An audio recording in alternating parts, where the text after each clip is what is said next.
Carissimi amici, un abbraccio dal sottoscritto Gianni Amendola a tutti i tifosi del Napoli, a tutti i napoletani del mondo e naturalmente a tutti coloro che mi seguono con affetto e con simpatia sui miei siti di Napoli è sempre bella. Cari amici, un po' in ritardo, ma ci sono per commentare, ahimè, ai noi, questa brutta sconfitta in Europa League contro lo Spartak Mosca.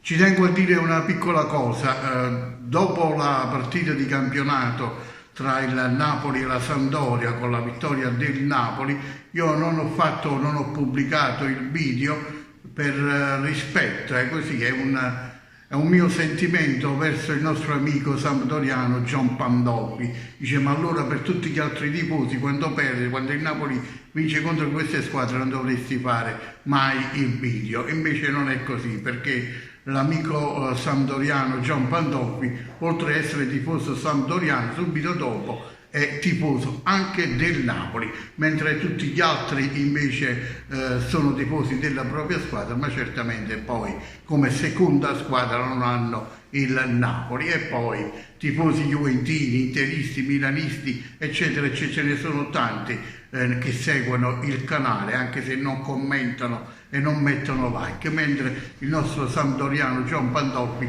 è un fedelissimo. Io ho voluto avere questa piccola attenzione. Chiusa parentesi, parliamo di questa sconfitta. Dicevo, meglio tardi che mai. Veramente sono dispiaciuto di raccontare le sconfitte, ma questa sconfitta secondo me contro lo Spartak Mosca non è proprio una vera e propria sconfitta, anche se sulla carta lo è e come. Perché il Napoli ha fallito purtroppo non solo per suo demerito, ma anche quello dell'arbitro, questo importante appuntamento. Secondo me, ed è il mio pensiero, voi dite il vostro liberamente nei commenti sotto al video, secondo me questa gara è stata rovinata dall'arbitro. Sì, non è un attenuante, non è, come dire, una giustificazione, ma è una vera e propria verità. Preciso e sono obiettivo che secondo me per quanto riguarda l'espulsione di Mario Rui, l'espulsione era sacrosanta, però come c'era quella espulsione poi ce n'erano almeno altri due cartellini rossi nei confronti dello Spartak e tantissime altre punizioni e compagnia bella, compreso i calci d'angolo, che l'arbitro ha sbagliato. Praticamente ha fatto bene a buttare fuori Mario Rui perché il rosso c'era, la doppia ammonizione, ma poi ha sbagliato tutta la gara. Chiaramente, sicuramente no in malafede, ma ha danneggiato il Napoli.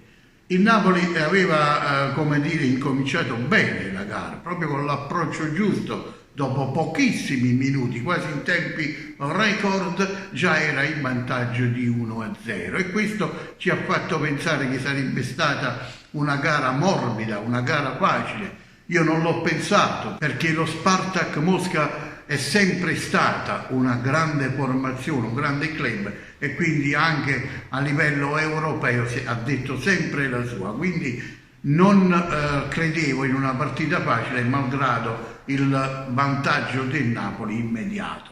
Poi la partita si è messa malissimo, perché con l'espulsione di Mario Rui in 10 uomini avete visto che su quella fascia lo Spartak Mosca ha impostato la partita. Su quella fascia, nel primo tempo in particolare, ci ha dato veramente filo da torcere. Mario Rui, anche se non è proprio quel calciatore immenso che vorremmo là sulla sinistra, però è uno che fa il suo dovere e ultimamente nelle ultime gare lo sta facendo anche molto bene.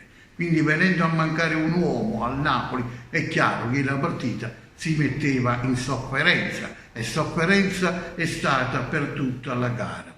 Però il Napoli non ha demeritato completamente, perché ha sempre dimostrato quel carattere che sta dimostrando quest'anno con Spalletti, un carattere maidomo, malgrado la forza, malgrado lo Spartak Mosca si inseriva su tutti i palloni, specialmente le seconde palle, perché chiaramente avendo un uomo in più poteva e come farlo. E il Napoli quindi non ha mollato, infatti fino all'ultimo c'è stata poi la rete del solito Osimhen, che ha messo il risultato sul 3-2, anche se purtroppo quel gol è arrivato molto tardi. Ma la cosa che mi preme di più dire è che secondo me, poi è chiaro, io non sono un allenatore, massimo rispetto per Spalletti, di quale adesso io incomincio a fidarmi, malgrado anche questa sconfitta, ma io in questa gara con lo Spartak Mosca avrei inserito i titolari. Chiaramente bisogna fare turnover, perché il Napoli gli spetta una partita molto dura e difficile contro la Fiorentina in campionato, e quindi Spalletti ha pensato di mettere i giocatori più esemplari, i titolari di questa squadra, un po' a riposo, in particolare proprio Osimhen e Anguissa.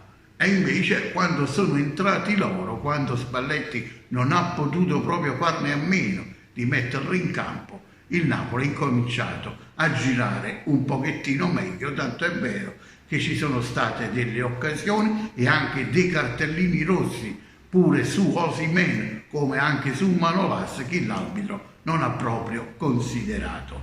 Se avrebbe dato quel rigore contro il Napoli, meno male che la VAR l'ha fermato, sarebbe stato un vero e proprio scandalo, anche se un mezzo scandalo c'è stato per quello che ha fatto l'arbitro. Io dicevo avrei messo i titolari in questa gara, conoscendo la forza dello Spartak Mosca, ma poi tutte le giustificazioni possibili a Spalletti per questo.